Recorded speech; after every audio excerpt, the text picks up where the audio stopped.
ಘಟನೆಗಳು ಏನೇನು ನಡೆದಿದೆ ಅಂತ ಹೇಳಿ ಕುಮಾರಸ್ವಾಮಿ ಅವರಿಗೆ ಚೆನ್ನಾಗಿ ಸಂಪೂರ್ಣ ಚಿತ್ರಣ ಆಯಿತು. ಬಹಿರಂಗವಾಗಿ ಅವನ್ನ ತಿದ್ದುಕೊಳಕ್ ಹೇಳ್ತೀನಿ ಅಂತ ಹೇಳಿದ್ದಾರೆ. ರೇವಣ್ಣ ಅವರು ಹೇಳಿದ್ದಾರೆ 4 ವರ್ಷದ ಹಳೆ ವಿಡಿಯೋ ಅಂತ ಹೇಳಿದ್ದಾರೆ. ಇನ್ನೊಬ್ರು ಹೇಳಿದ್ದಾರೆ, ಇನ್ನೇನೋ ಹೇಳಿದ್ದಾರೆ. ಹೀಗೆ ಒಬ್ಬೊಬ್ಬರು ಒಂದೊಂದು ಹೇಳಿಕೆಗಳನ್ನ ಅವ್ರ ಕುಟುಂಬದಲ್ಲೇ ಕೊಟ್ಟಿದ್ದಾರೆ. ಮಾಜಿ ಮುಖ್ಯಮಂತ್ರಿ ಕುಮಾರಸ್ವಾಮಿ ಅವರಿಗೆ ಡಿ ಕೆ ಶಿವಕುಮಾರ್ ಅವ್ರನ್ನ ನೆನೆಸ್ಕೊಳ್ಳಿಲ್ಲ ಅಂತ ಅಂದ್ರೆ ಊಟ ಕರಗೋದಿಲ್ಲ, ನಿದ್ದೆ ಬರೋದಿಲ್ಲ, ಊಟ ಸೇರೋದಿಲ್ಲ. ಏನ್ ಮಾಡಕ್ಕಾಗುತ್ತೆ?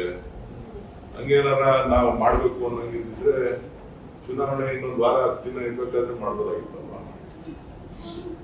ಅದಕ್ಕಿಂತ ಎಲ್ರಿಗಿನ್ನ ಮುಂಚಿತವಾಗಿ ಗೊತ್ತಿದ್ದೇ ಮಾನ್ಯ ಕುಮಾರಸ್ವಾಮಿ ಅವ್ರಿಗೆ ಏನೇನು ನಡೆದಿದೆ ಅಂತ ಹೇಳಿ, ಘಟನೆಗಳು ಏನೇನು ನಡೆದಿದೆ ಅಂತ ಹೇಳಿ ಕುಮಾರಸ್ವಾಮಿ ಅವರಿಗೆ ಚೆನ್ನಾಗಿ ಸಂಪೂರ್ಣ ಚಿತ್ರಣ ಆಯಿತು. ಬಿಜೆಪಿ ನಾಯಕರಿಗೆ ಚಿತ್ರಣ ಆಯಿತು. ಕಾಂಗ್ರೆಸ್ ಮೇಲೆ ಆರೋಪ ಮಾಡಿ ನುಡ್ಸ್ಕೊಳ್ಳುವಂತ ಪ್ರಯತ್ನ ಏನಿದೆಯಲ್ಲ, ಇದು ಬಹುಶಃ ವ್ಯವಸ್ಥಿತವಾಗಿ ನೀವು ಕೂಡ ಮಾಧ್ಯಮದವರು ಅವರ ಹೇಳಿಕೆಗಳನ್ನ ತಿರ್ಚೋದಕ್ಕೆ ಇದೊಂದು ಅವಕಾಶ ಮಾಡಿಕೊಟ್ಟಾಗುತ್ತೆ.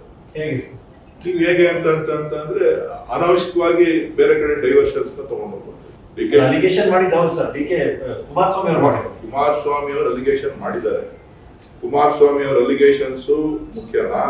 ಈಗ ಆ ಭಾಗದ ಸಂತ್ರಸ್ತೆಯರಿಗೆ ಅಲ್ಲಿರ್ತಕ್ಕಂಥ ಸುಮಾರು 500 ಜನಕ್ಕೂ ಹೆಚ್ಚು ಹೆಣ್ಮಕ್ಳಿಗೆ ಆಗ್ತಾ ಇರ್ತಕ್ಕಂಥ ಸಮಸ್ಯೆ ಮುಖ್ಯನಾ? ಅದು ಬಹಳ ಪ್ರಮುಖವಾಗಿ ಚರ್ಚೆ ಆಗ್ಬೇಕಾಗಿರ್ತಕ್ಕಂಥ ವಿಚಾರ. ಕುಮಾರಸ್ವಾಮಿ ಅವರು ಪ್ರೆಸ್ ಕಾನ್ಫರೆನ್ಸ್ ಮಾಡ್ಬಿಟ್ಟು ಅವ್ರ ಆರೋಪಗಳನ್ನ ಮುಚ್ಚಾಕೊಳ್ಳೋದಕ್ಕೆ ಏನ್ ಬೇಕೋ ಅವ್ರು ಹೇಳ್ತಾನೆ ಇರ್ತಾರೆ. ದಿನ ಒಂದೊಂದು ಸ್ಟೇಟ್ಮೆಂಟ್ ಕೊಡ್ತಾನೆ ಇರ್ತಾರೆ. ಅನ್ಯಾಯ ಆಗಿರೋದು ಯಾರಿಗೆ?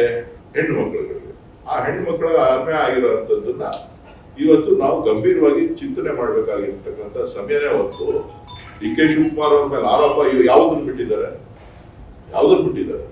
ಅಲ್ಲೆಲ್ಲ ಏನಾರು ಆಯ್ತು ಅಂತ ಅಂದ್ರೆ ಡಿ ಕೆ ಶಿವಕುಮಾರೇ ಕಾರಣ ಅಂತಾರೆ. ಇನ್ನೆಲ್ಲ ಆಯ್ತು ಅಂತ ಅಂದ್ರೆ ಅದಕ್ಕೂ ಡಿ ಕೆ ಶಿವಕುಮಾರೇ ಕಾರಣ ಅಂತಾರೆ. ಅನಾವಶ್ಯಕವಾಗಿ ಡಿ ಕೆ ಶಿವಕುಮಾರ್ ಅವ್ರನ್ನ ಕರೆತರುವಂತ ಪ್ರಯತ್ನ ಇದು ಹಾಸನ ಜಿಲ್ಲೆಯಲ್ಲಿ ಬಿಡುಗಡೆ ಆಗಿರೋದು. ಹಾಸನ ಜಿಲ್ಲೆ ನಾಯಕರುಗಳು ಕೈವಾಡ ಇದೆ, ಅವರ ಅಲಯನ್ಸ್ ಪಾರ್ಟ್ನರ್ಸ್ ಕೈವಾಡ ಇದೆ, ಅದರಿಂದ ಕುಮಾರಸ್ವಾಮಿ ಕೈವಾಡನೂ ಇದೆ.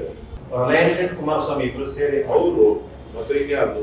ಕುಮಾರಸ್ವಾಮಿ ಗೊತ್ತಿತ್ತಲ್ಲ, ಇದು ಕುಮಾರಸ್ವಾಮಿನೇ ಹೇಳಿದಾರಲ್ಲ, ಬಹಿರಂಗವಾಗಿ ಅವನ್ನ ತಿದ್ದುಕೊಳಕ್ ಹೇಳ್ತೀನಿ ಅಂತ ಹೇಳಿದ್ದಾರೆ. ರೇವಣ್ಣ ಅವರು ಹೇಳಿದ್ದಾರೆ 4 ವರ್ಷದ ಹಳೆ ವಿಡಿಯೋ ಅಂತ ಹೇಳಿದ್ದಾರೆ. ಇನ್ನೊಬ್ರು ಹೇಳಿದ್ದಾರೆ, ಇನ್ನೇನೋ ಹೇಳಿದ್ದಾರೆ. ಹೀಗೆ ಒಬ್ಬೊಬ್ಬರು ಒಂದೊಂದು ಹೇಳಿಕೆಗಳನ್ನ ಅವ್ರ ಕುಟುಂಬದಲ್ಲೇ ಕೊಟ್ಟಿದ್ದಾರೆ. ಗುಸುಗುಸು ಹಾಸನ ಜಿಲ್ಲೆಯಲ್ಲಿ ಇತ್ತು, ನೋಡಿದವ್ರಿಲ್ಲ ಯಾರು. ಈಗ ಬಂದ ಮೇಲೆ ಎಲ್ಲರೂ ನೋಡಿರುವಂಥದ್ದು. ಗುಸುಗುಸು ಸುದ್ದಿ ಇತ್ತು. ಅವರು ಕೋರ್ಟ್ ಸ್ಟೇ ಕೂಡ ತಂದಿದ್ರು, ನ್ಯಾಯಾಲಯದಲ್ಲಿ ತಡೆಯಾಜ್ಞೆ ಕೂಡ ತಂದಿದ್ರು. ನ್ಯಾಯಾಲಯದಲ್ಲಿ ತಡೆಯಾಜ್ಞೆ ತಂದಾಗ ಅದಕ್ಕೆ ಹೆಚ್ಚು ಒತ್ತು ಕೂಡ ಸಿಕ್ಕಿತ್ತು. ಆದ್ರೆ ಯಾರು ಇದನ್ನ ವಿಚಾರನ ಪ್ರಚಾರ ಮಾಡಿಲ್ಲ.